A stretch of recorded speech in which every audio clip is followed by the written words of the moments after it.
지난 주말 대규모 서울 도심 집회를 두고 여야의 공방이 이어지고 있습니다. 여당의 한 의원이 미국 공권력 발언을 놓고 정치권의 논란도 거세지고 있습니다. 이 밖에 정치권의 주요 이슈, 박상원 공간과 미디어 소장, 박용진 전 새정치민주연합 대변인과 말씀 이어가봅니다. 두 분 어서 오십시오. 네, 안녕하십니까. 오늘 황교안 국무총리가 국무회의에서 불법 필벌이다 하면서 이제 집회의 시위를 이야기를 했고요. 또 강신명 경찰청장은 새누리당 원내대책회의에 참석을 해서 어떠한 대가를 치르더라도 준법 시위를 이끌어내겠다 이런 말씀을 하셨어요. 박 소장님. 저는 이제 시위 문화가 차제에 한번 정리정돈될 필요가 있다. 그것은 뭐 박근혜 정부를 찬성하든 반대하든 뭐 이런 걸 떠나서 좀 정리정돈될 필요가 있다는 것이고, 토요일 날 사실은 뭐 많은 국민들이 TV를 통해서 시위 장면을 봤지 않습니까? 그런데 1월이 지나면서 그 시위대가 주장한 바는 묻혀버리고 이제 폭력 문제, 그다음에 또 불행하게도 뭐 농민 한 분은 지금 뭐 혼수 상태에 있는 것 같고, 그런 장면을 보면서 대다수의 보편적 국민들이 무슨 생각을 했을 것인가.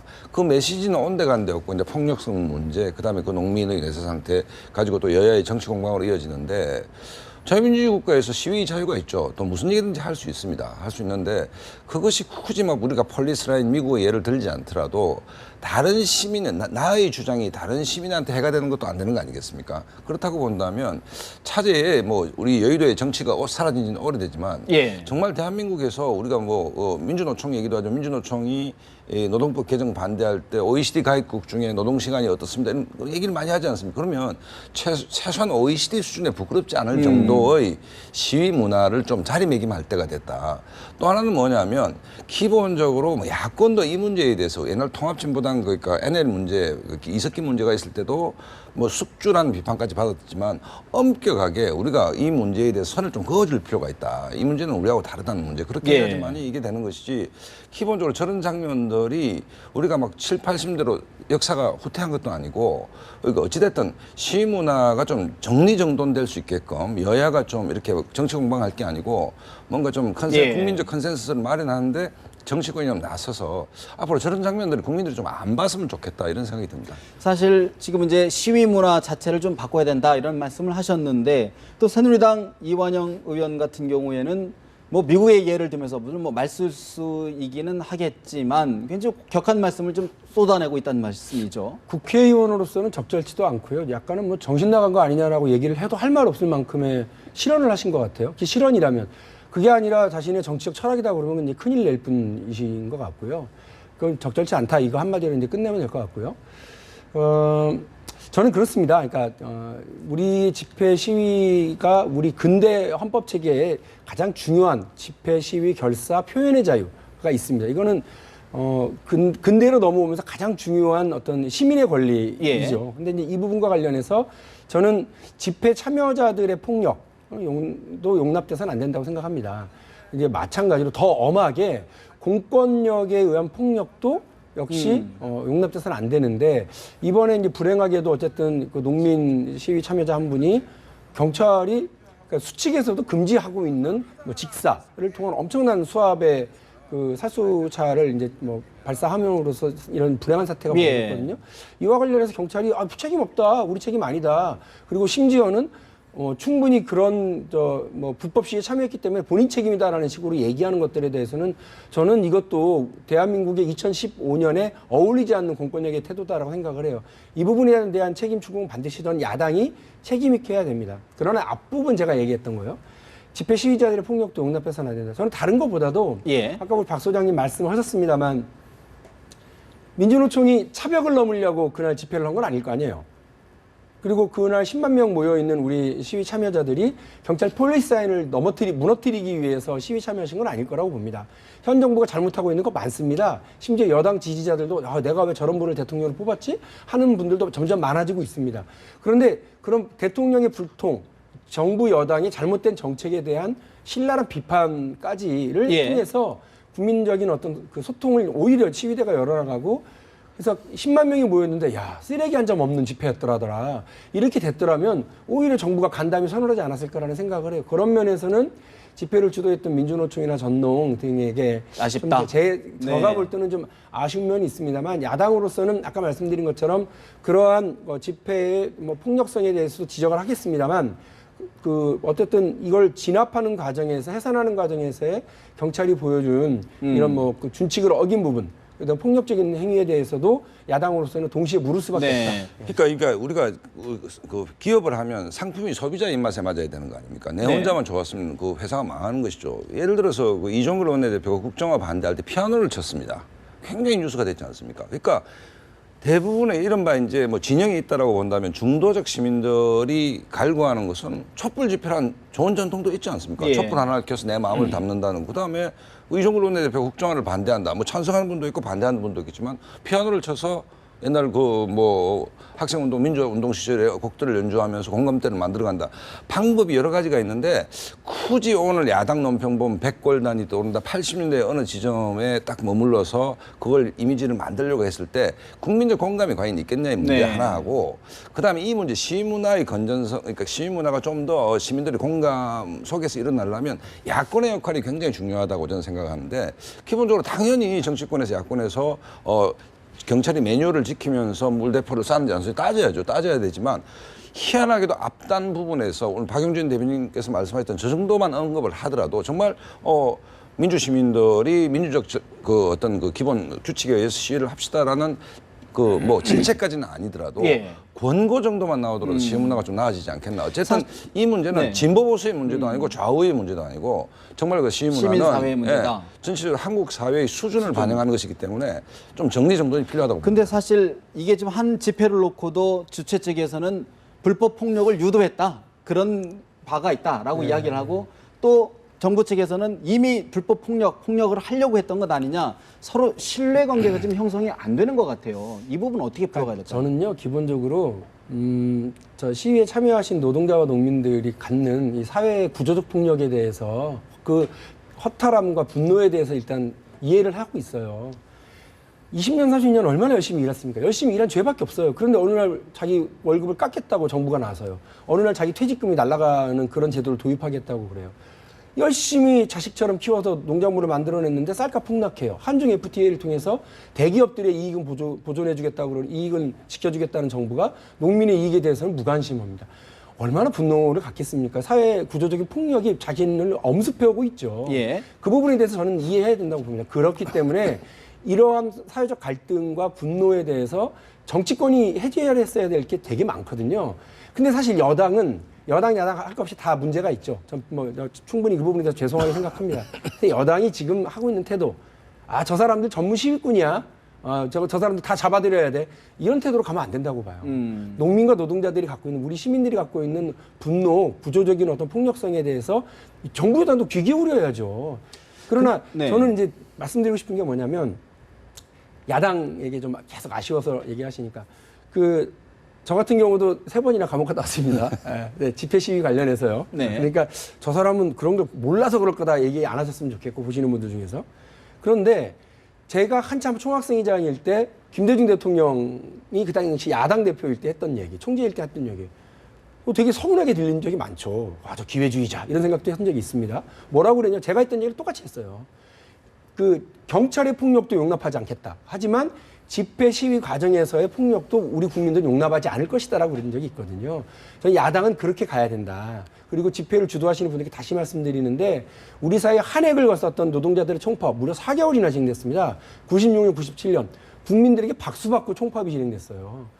권영길 지금 병석에 누워 계신데, 권영길 민주노총 위원장이 주도했었던 그 총파업은 왜 국민적 박수를 받고 결국은 여당 김영삼 대통령이 주도해서 통과시킨 법을 다시 국회로 돌려보내서 다시 개정하게 만들었는지를 노동법 개정을 말씀하시는 민주노총 거죠. 지도부가 곰곰이 생각해 보실 필요 있다. 사실 지금 민주노총 이야기를 하셨는데, 사실 이번 집회 때 주목받았던 부분이 한상균 민주노총 위원장, 지금 수배 체포영장이 발부된 상태에서 집회를 또 주도를 하고, 또 지금 조계사에 은신해 있는 상태인데, 이 부분은 좀 어떻게 봐야 될까요?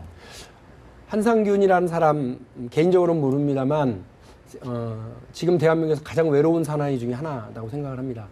2009년에 아까 제가 말씀드렸죠. 자신들은 열심히 일한 저밖에 없는데 느닷없이 쌍용차가 팔리고 어마어마한 숫자가 정리해고가 됩니다. 노조 위원장으로서 당연히 거기에 대한 책임을 지고 파업에 들어갑니다. 77일 동안 옥새 파업을 하고 거기에 대한 책임을 지고 3년형을 살았습니다. 나와서 쌍용차 노동자들이 1명, 2명 자살을 하고 죽어갑니다. 24명, 25명이 죽어가는 동안 거기에 대한 책임 때문에 쌍용자동차 노동자들 복직시켜달라고 요구하면서 고공농성 171일을 또 해냅니다. 네. 얼마나 외롭고 힘들었겠습니까? 근데 그 민주노총이 처음으로 직선제로 위원장을 뽑는데 제가 알기로 민주노총 내 가장 소수 정파 중에 하나예요. 네, 네. 거기서 돼가지고 37만 명의 그 투표를 통해 가지고 됩니다. 됐는데요. 예. 됐기 때문에 민주노총 조합원들 여론을 가장 잘 알고 있는 사람일 텐데 지금 가장 외로운 상태로 가 있다는 거죠. 그러니까 제가 아까 말씀드렸던 것처럼 그 분노와 구조적 폭력을 온몸으로 안고 있는 걸 제가 이해를 함에도 불구하고 한상균 위원장이 갖춰야 될 것은 지금 더 넓게 국민적 지지를 얻어내기 위한 노력들을 하셔야 될 상황일 텐데 그렇게 되지 못했다. 두 번째로 지금 어쨌든 저는 조계사로 들어간 피신한 상황에 대해서는 약간의 정부와 노동단체 간에 좀 쿨다운 시기를 좀 가질 필요가 있어요. 너무 지금 핫해졌기 때문에 네. 좀 가라앉힌 상태에서 민주노총이 충분한 얘기를 좀 하고 정부가 거기에 귀를 기울인 대화가 좀 진행되게 되면 자진 출두하는 형식으로 일은 좀 정리되지 않을까 싶습니다. 네. 자, 우선 민주노총 얘기를 해보면 뭐 아까 박용진 대변인께서 이제 민주화 시기 투옥 얘기를 했는데 우리가 87년 권영묵 위원장이란 현대중공업이 노동자가 진출했을 때 많은 사람이 설레이면서 봤을 겁니다. 왜 설레느냐? 헌법이 부여한 노동자의 권한, 노동조합 만드는 거. 그다음에 뭐 그 당시에 노동조합 어떻게 노동조합 기본법 문제가 베스트셀러가 되기도 했습니다. 장명국 선생이 만든. 그러니까 가장 헌법이 부여한 인간의 기본 권리에 대한 요구였죠. 그 시점 민주노총이 막 만드는 시점에 민주노총은 사회적 약자였고 분명히 정의의 편에 있었습니다. 헌법적 가치를 요구했기 때문에. 지금 2015년 민주노총은 뭐냐? 사회적 강자입니다. 그다음에 정부가 마음대로 할 수도 없습니다. 그다음에 대부분 대기업 노조 출신입니다. 한상균 씨가 어떤 베이스인지 저는 잘 모르지만 민주노총만 놓고 보면 네. 민주노총을 사회적 마이너리티 약자라고 규정할 수는 없을 겁니다. 정치적 힘도 강력하고 노조로서 힘도 강력합니다. 그렇다면 이 민주노총의 위원장이 집회 때 서울을 거의 마비시킬 수가 있다. 청와대로 진격하자. 한국 사회에서 강력한 헤게모니 집단인 민주노총의 위원장이 집회에서 할 수 있는 얘기가 그 정도라면 민주노총에 박수칠 국민은 없겠죠. 그다음에 노사정에 민주노총이 참여를 안 하고 있습니다만 어떤 협상 테이블에서 저런 정도의 목소리가 위원장 속에 나온다면 그것은 누가 국민의 박수를 치겠으며 네. 지금 굉장히 힘센 집단인 민주노총에 대해서 국민이 지지 기반이 없다라면 민주노총을 앞으로 갈 길이 열리겠습니까? 그렇다고 본다면 쿨다운 시기 동의합니다. 그다음에 공권력이 조계사를 들어갈 수는 없겠죠. 다만 민주노총이 80대 어느 지점의 사회적 소수고 약자고 헌법적 가치를 요구하는 그 시기의 민주노총이 아니고 지금은 벗어났다. 강자이다. 그렇기 때문에 당당하고 자기가 출두해야 되는 것이고 집회 시 발언도 국민적 공감에서 해야 된다. 그러지 않는다면 점점 더 소외되고 고립될 몰릴 것이다. 것이다. 과거의 소수는 아니다. 저는 이렇게 주장합니다. 사실 두 분 말씀의 공통 분모가 민주노총이 이제는 좀 국민의 공감대를 좀 더 얻어야 되는 것 아니냐 그런 말씀으로 좀 정리를 해보고요. 정치 현안 하나만 짚어보겠습니다. 최근에 TK 중심으로 이제 물갈이론이 굉장히 여당 내에 좀 확산이 돼 있는데 박근혜 대통령의 국정 지지율이 계속 유지를 하는데 유독 TK 지역에서만 좀 하락을 하고 있어요. 어떤 민심으로 봐야 될까요? 그게 조금 빠진 게 아니라 한 15%가 그 지역에서 폭락을 해서 이 조사 결과가 흔히들 이제 튄다 이렇게들 얘기하거든요. 약간 튄 건지, 네. 그러니까 표본 추출에서 좀 약간 문제가 있어서 튄 건지, 아니면 이게 하나의 추세로 갈 건지는 한 번 더 이제 지켜봐야 될 것 같아요. 다른 여론조사는 봐야 될 것 같은데 그럼에도 불구하고 요인은 우리가 충분히 예측 가능하죠.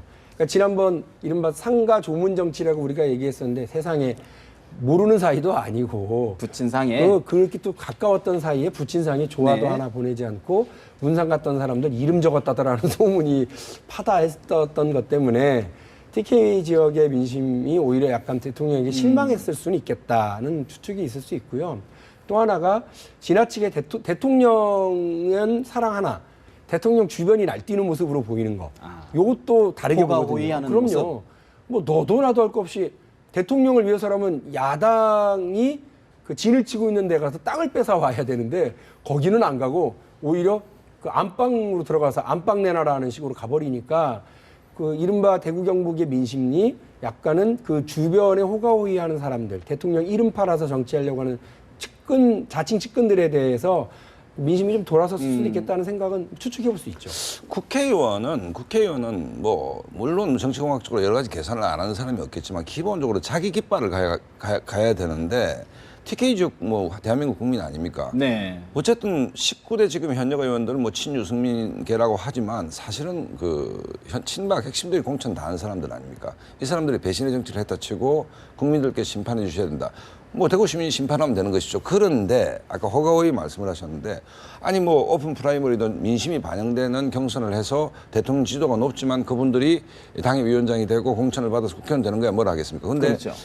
우선 추천제를 그러니까 그야말로 전략공천으로 전략 해석할 수 있느냐? 해석해서 네. 그냥 나는 그냥 박용진 뭐 당신은 배신이니까 안 되고 내가 그냥 진박이다? 결제 받아왔으니까 네. 내가 된다.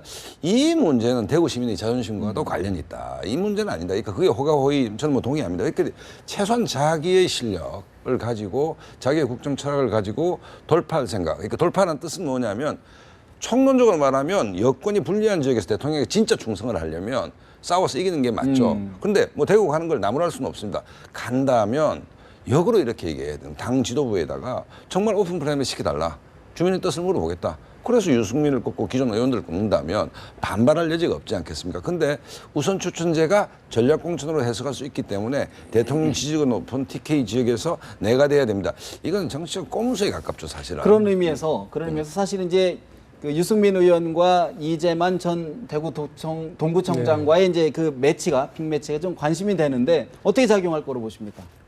글쎄요. 그 유승민 의원이 약간 뿔났다 이런 느낌이죠. 지난번 이제 부친상 끝나고 나서는 부친상 중에도 다리 뿔 아픈다 뭐 이런 얘기를 했다더라는 기사가 나온 적이 있고 계속해서 그 이재만 전 동구청장이 움직이는 게 신경이 많이 쓰였겠죠. 게다가 대통령이 내놓으신 워딩 3가지. 배신의 정치, 은혜를 낳는 진실한 사람. 이걸 다 합쳐갖고 자기라고 얘기하고 다니지 않겠습니까? 그래서 배신을 하지 않는 은혜를 잊지 않는 이런 진실한 정치를 하겠다라고 개소식을 하고 그 출마 선언을 하고 이런 거에 대해 상당히 이제 신경이 쓰여서 네. 그 부분에 대해서 어떤 이렇게 그 대응을 하고 더 이상 허위 사실을 유포하기는 가만히 있지 않겠다 이제 한다는 것 같은데 요런 그 지역의 분위기와 유승민 의원의 어떤 분발 이런 것들이 잘 결합되면 제가 볼 땐 섣불리 얘기하는 건 아니겠습니다만 유승민 의원의 경우는 네. 어쨌든 뭐 경선이든 뭐든 공천을 거머쥐는 데는 뭐 김무성 대표가 또 보장한다 뭐 이런 데 걱정하지 말아라 이런 얘기 했으니까 될 수는 있겠다 싶은데 문제는 유승민 의원의 동조적이었던 그 대구 지역의 다른 의원들은 어떻게 될지는 아무도 모르죠. 사실 대구 지역이 지난 선거까지는 뭐 그렇게 관심 지역이 아니었지 않습니까? 근데 이번에는 뭐 김문수 네. 의원하고 또 김부겸 의원 또 이 여러 좀 있는데 민심이 좀 어떻게 돌아갈지 좀 어떻게 볼까요? 아니 그러니까 18대 총선에 해괴한 일이 벌어지는 게 친박 연대라는 게 떠서 전국의 선거에 국민도 속고 나도 속았습니다 해서 이제 박근혜 마케팅으로 열 몇 분이 국회에 들어오지 않습니까? 근데 정작 그 당사자는 그 당시 한나라당에 있었습니다. 그런 이제 해괴한 일이 있었는데 이번 대구 경선도 뭐 경선이 벌어진다면 아까 그 박용진 대표님 정리됐듯이 배신 진실 언해를 붙이는 쪽은 도전한 쪽일 것이고 그 사람이 진박인지 아닌지는 우리가 확인할 방법이 없죠. 근데 제가 진박이거든요. 진박은 뭐로 증명하느냐? 배신 진실 언해 세 단어는 전 대구에 아마 현수막에 이 세 단어는 깔릴 겁니다. 제가 정치기획 참모를 한다 하더라도 이 세 단어를 빼고는 현역을 꺾을 방법이 없습니다. 네. 다만 누가 이길 것인가 유승민, 이재만 모르겠습니다. 다만 이제 어떤 방식으로 할 건가. 아까 김우성 대표가 이제 조문하고 나오면서 유승민이가 떨어질 리가 있나. 그 다음 얘기가 있습니다. 주민들이 결정하겠지. 주민들이 결정하게 두면 됩니다. 그 방법이 뭐 안심번호든 오픈 프라이머리든 그 방법이 아니고 자기적으로 밀실에서 이른바 컷오프를 통해서 날아가는 형국일 경우에는 네. 새누리당 총선 전체에 역풍이 불 가능성도 있다. 그렇기 때문에 사실 네. 무리하면 역풍이 봅니다. 그렇기 때문에 뭐 대통령 지지도도 높기 때문에 순리대로 가면 되는 것이죠. 순리대로 가면 되는 것이고 아무리 대통령 지지도가 높다도 대구도 과거에 뭐 그 민주화 운동도 했고 일제시대에 한거하던 한거의 정신이 있는데 억지로 이렇게 박근혜 대통령은 지지도 높지만 그분들을 모셨던 사람들에는 지지도가 똑같은 건 아니지 않습니까? 그렇기 때문에 순리대로 흐름대로 가야지 여기서 뭔가 정치적인 어떤 그 삼류 꼼수가 작동이 된다면 네. 대구뿐만 아니라 서울이 아마 망할 가능성이 있다고 봅니다. 사실 뭐 진실한 박이라 하더라도 과유불급해서는 안 된다 이런 말씀이신 것 같은데 한 가지만 짚어보겠습니다.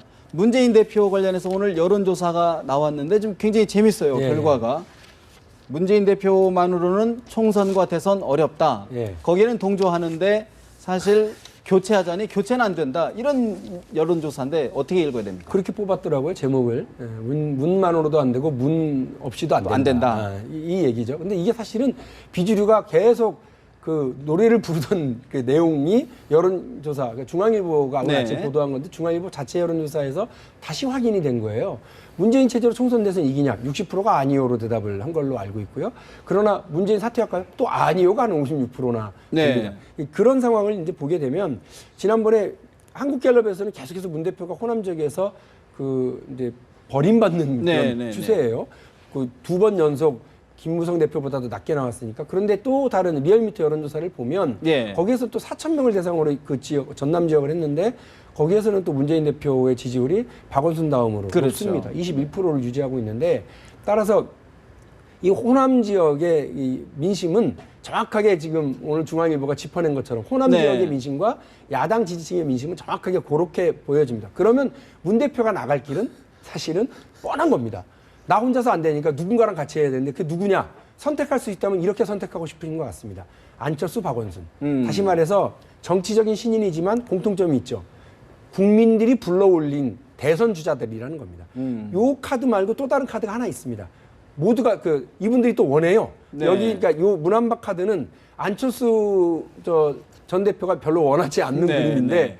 나머지가 하나 있는 카드는 다 원합니다. 그러니까 이전에 당대표를 했었던 이른바 개파 수장들의 연합체제.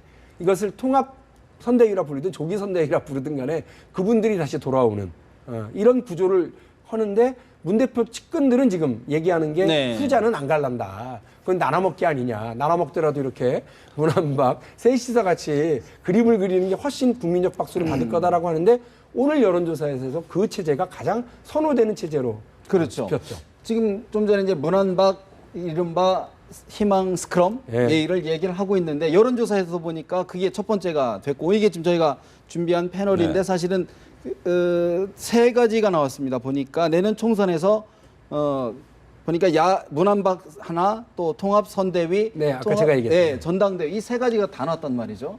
그러니까 이제 통합전대로 갈 것인지 통합선대위로 갈 것인지 문안박 연대로 갈 것인지인데 이제 결국 이게 저는 저 여론조사를 보면서 딜레마라는 이제 문 1인 체제로는 안 되고 문이 빠져도 안 되고 그러면 대안이 뭐냐? 대안이 뭐냐의 문제인데 문안박 연대가 아마 뭐 박영진 대변인 저도 알겠지만 제 판단으로는 당내의 컨센서스가 아닌가.